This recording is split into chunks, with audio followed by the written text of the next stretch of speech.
Form అయిపోద్ది. మొత్తం crank shaft, engine parts, engine oil ఎక్కడెక్కడ సర్క్యులేషన్ అవుతుందో ఆ ఏరియా మొత్తంలో లూబ్రికేషన్ ఫిల్మ్ అనేది ఏర్పడుతుంది. ఈ లూబ్రికేషన్ ఫిల్మ్ ఏర్పడటం వల్ల మీకు స్మూత్ గా ఇంజిన్ నడుస్తుంది, ఇంజిన్ లైఫ్ పెరుగుతుంది, ప్లస్ ఓవర్ హీటింగ్ కాదు, ప్లస్ ఒక కాన్స్టెంట్ గా మీరు 300 కిలోమీటర్స్ 400 కిలోమీటర్స్ నడిపినప్పుడు ఇంజిన్ ఆయిల్ అనేది బర్న్ అవుతుంది. ఆ బర్నింగ్ కాకుండా ఇది రెసిస్ట్ చేస్తుంది. ఈ విధంగా ఇంజిన్ ఆయిల్ చేంజ్ చేసే ఇంటర్వెల్స్ కూడా పెంచుకోవచ్చు, ప్లస్ క్వాలిటీ కూడా పెరుగుతుంది.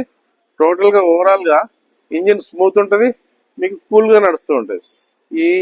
ఇది వాడటం వల్ల మీకు చాలా బెనిఫిట్సే ఉన్నాయి.